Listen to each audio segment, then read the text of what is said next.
There is only one place that we can start this show. That's in Dallas. Skip's Cowboys went out yesterday, had a great Thanksgiving. Ezekiel Elliott rushed for over 100 yards for the third straight game. Dak Prescott had arguably his best game of the year with 2 touchdown passes and a touchdown run. Amari Cooper had his best game as a Cowboy with 180 yards and 2 touchdowns. The Cowboys have now won 3 straight, tied the Redskins on top of the NFC East at 6-5. Take a listen to Cooper and Dak after the game. Everyone jumped off the bandwagon, of course, at 3-5, and you expect that. But I can tell you who didn't doubt ourselves, who didn't think that we could do this or didn't think that we had the team is everybody in that locker room. And that's all that really matters. So as long as we locked arms, we stayed tight, we knew we could do this and we can do more. So that's the only thing that matters to us, and we're going to continue trying to get better. And I've just been putting in extra time with my coaches, with Dak.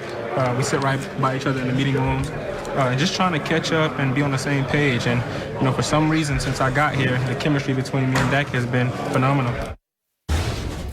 Interesting. Is it interesting? Yeah. Shannon, you go first. Whatever. You know what, Skip, out of the question is, well, how impressive were the Cowboys? Yeah.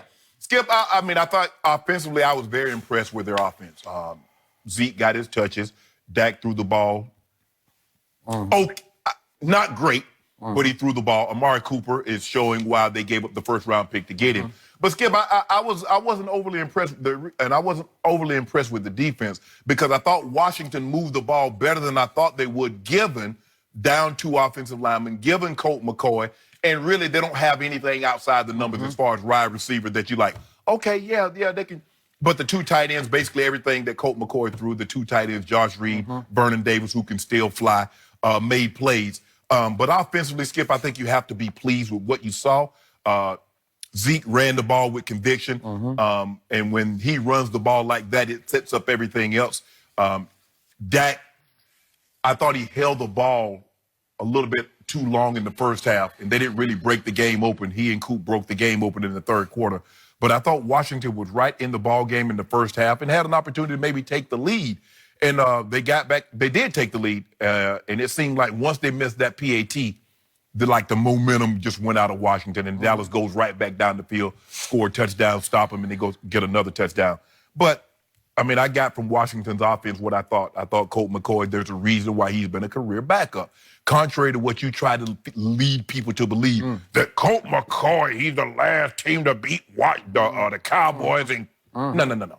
He's Colt McCoy. And this wasn't a rodeo. Rodeo, give me Colt. Give me a guy named Tough. Heat him in that deal. But football game, Boy, I want a guy named Tom. I want a guy named Drew. I thought he almost turned this into a rodeo, but go ahead. Yeah, he did. Yep. He looked very clownish out there, Skip, throwing that ball. No, he turned the defense into clown. Did you see that ball flutter? And I thought they missed a call on that interception. He held, Awuzie held the guy. Did he or did he not? He did. Okay, but they didn't call it, so it didn't matter. But I think the Cowboys have to be pleased. You know, anytime you get you don't play again until next Thursday, you win the way they won, especially offensively, and that's what you want. The offense is starting to get to round into shape. Zeke looking good. He's starting to eat a little bit more. But Washington got after him early. They didn't have. He's actually eating a little less. That's what off the field. Well, he was eating on the field. He was eating early and often. He was. Because he went 2, 7, 6, 16. The next thing you know, they're in the end zone. Touchdown. So, slightly impressive, but I remain cautious. I thought that was a very objective view of what happened yesterday. So I am here to tell you that contrary to what Jamie thinks I'm going to say about Christmas morning, that after I slept on what I watched yesterday and last night as it went into the evening, I wasn't that impressed with it. In fact, I thought yesterday was oddly a microcosm of the whole Cowboy season. There were ups, and there were a whole bunch of downs. And there were some highs, and there were a whole bunch of lows. And there was a roller, and there was a coaster. And we're just going like this. And when the game's over, I'm worn out again. Because I'm waiting for this, I keep telling you, poised for takeoff. That team did not exactly take off yesterday. Okay. That team did not hit on all cylinders yesterday to all the points that you just made. That team was actually pretty lucky yesterday in many ways, shapes, and forms throughout the game. A lot of balls and calls went their way, right? Right. And in the end, I keep saying they still haven't peaked yet. That's a good thing that they haven't peaked yet.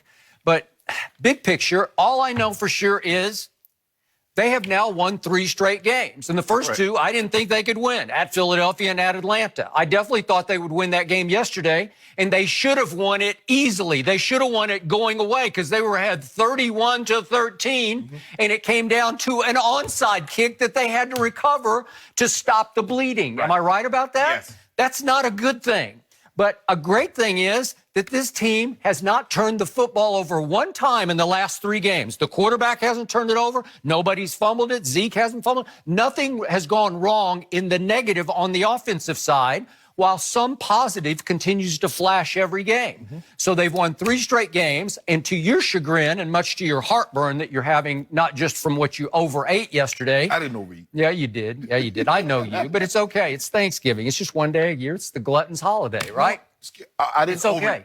I ate like in increments, like 2 hours here, 2 That's hours good. there. That'll So work. That's not overeating. That will work, and I'm sure there are a lot of leftovers left over, and so you'll continue to overeat today, but that's okay. It's not a problem. But the point is, much to your chagrin, my team is now perfectly positioned to win the NFC East, in part by default, because the Redskins are still going to lose some more games, and the Eagles are definitely going to lose some more games because their schedule. They are not going to win out. You are so wrong, and you're going to lose 3 more cases of due on the Eagles, plus 3 more cases on my Cowboys winning it all.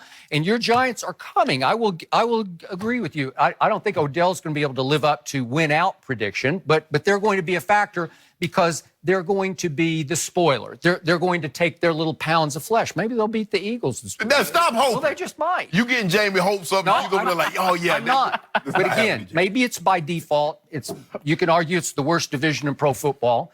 But again, as much as I love my quarterback, I can't give him much of any, if any, credit for the 2 touchdown passes that the game open in the 3rd quarter. Okay, the first one is a 40-yarder, and it wasn't anything special. No. The throw is actually kind of wobbly, and Amari breaks back under Quentin Dunbar, who falls down. He just fell down, right? Yeah. Okay. 5-yard route goes 40. Okay. It goes 40 yards. Can Amari Cooper run? Yes, he can. Yeah. And I love Dak's quote after the game. He's as fast as he needs to be. Right. He's not going to get caught from behind because he will turn on whatever jets he needs to outrun whomever he needs to outrun. Correct. So then comes the 90-yard touchdown pass. Was it anything special? I actually thought it was Dak's best throw of the day, but the throw is actually a little behind Amari into, well, it was almost triple coverage, but it was definitely double coverage, right? But the throw's a little behind him, so he is able to slow up just a little bit and catch it and pivot and go the other way. Correct. And all of a sudden, we got people everywhere swinging and missing, including Ha-Ha. Everybody overruns the play.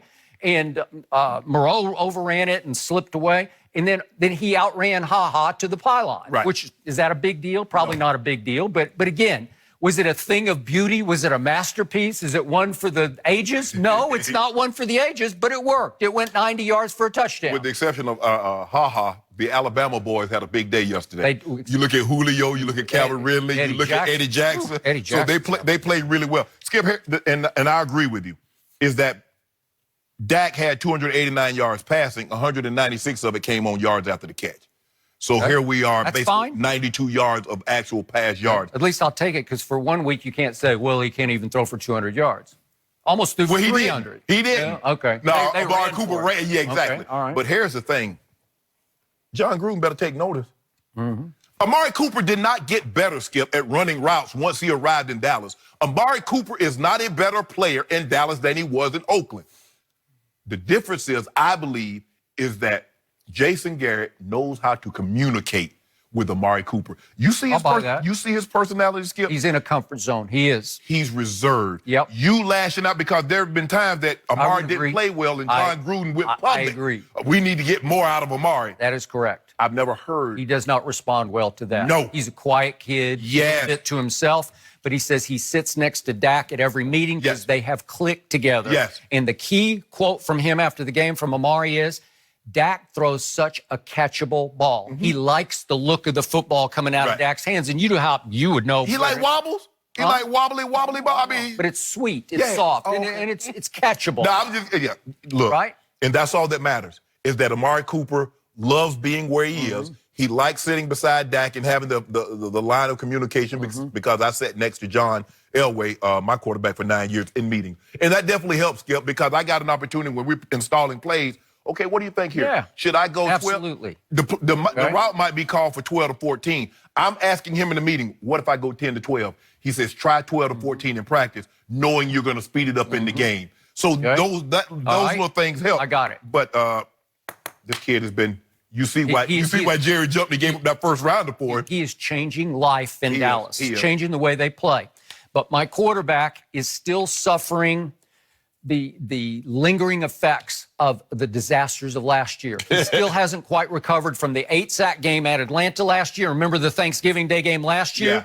The Chargers came in and just devastated them and him. Yeah. And he was a disaster in that game. He still holds the ball too long. He does. You have to know when to hold him and when to fold him. And he's not adept at just throwing, like I rip Aaron Rodgers for throwing it away too many times. Right. But there are times when you just got to fight and live to fight another day. Yep. Just throw it away. Right. Just throw it in the ground. Throw it to somebody. Throw it out of bounds. But the thing that makes him great, Skip, is also one of the things that makes him so fallible is because you see him holding onto the ball, breaking tackles, getting first downs, breaking tackles in the pocket, and diving in the end zone for a touchdown. So you're going to have to live with some of that. He's going to hold on to the ball. And speaking of that, the play of the day, the play that made it 31, was that warrior run of his. And that was big time. That's special to me. Right. That's why I love that kid. And he's still a kid to me, but not many can do that one. Because he's 6'2", you say he's like 35? I think he's 244. But he runs with impact. He's got Big Ben in him. He's hard to get on the ground. And I love the little big things that he could do for the team because he always does something like that every game, which brings me around to my defense. There are days I think it could be the best defense in pro football, and then there are downs like third downs when I think it can be a mediocre defense. Yeah. They're still 29th in third downs allowed. That's awful. Yeah. And there were times they turned Colt McCoy into Tom Brady meets Lamar Jackson. I'm serious. There were times when I'd say, he's doing it to us again. You're letting him stand back there too long, or you're letting him beat the rush outside. Right. And he's a pro, man. He's a professional backup. And he was getting in grooves yesterday when I'd say, if he gets the ball back, he's just going to score. Right. Well, is that a good thought against that defense that's about to face Drew Brees? Or that guy. Because I promise you, if you give Drew Brees those openings, he's not throwing interception, Skip. No. And to your point about Dak, there's a time that he got sacked in the pocket, Skip, and Ryan Kerrigan was taking him down, and he took a shot on the way down to the side of the head. You don't want your quarterbacks taking those kind of shots because after a period of time, they start to win. And Skip, I know he's having fun, but I really don't want to see my quarterback dive in the end zone like that. There's so many things that could go wrong in that situation, and I know the emotion and the adrenaline of it is going. Remember the Arizona Monday night game last year when he somersaulted in the end zone? He just thinks, I got to make one play to end this game. Right. And I thought it had effectively ended the game until Zeke tried to pick up Dak and put him in the kettle, which he did. And I can't believe Zeke tried to pick him up, but he did. And once that 15-yard flag got thrown, the game was on again because all of a sudden here come the Redskins off the short kickoff, and you know the rest of the story. It goes down to an onside kick. We're going to talk about that a little later. We will. That's one of the reasons why you don't want to give a team 15 yards because here they come the other way. So I was shocked yesterday, but pleasantly shocked when Troy Aikman proclaimed live nationally on Fox that Leighton Vander Esch is going to be an all-time great. That is a mouthful. All-time great? Yeah, you don't listen, do you? No. Right. Hey, hold on. Wait a minute. Hold on. Well, when I think way to go, Troy. I'm with you. Time out. This is the guy I didn't even want them to draft. Hold on, Skip. I'm just going to make sure. Troy played this game a long time. He studies the game a lot more in depth than I do. When he says all-time great for middle backers, I'm thinking Butkus.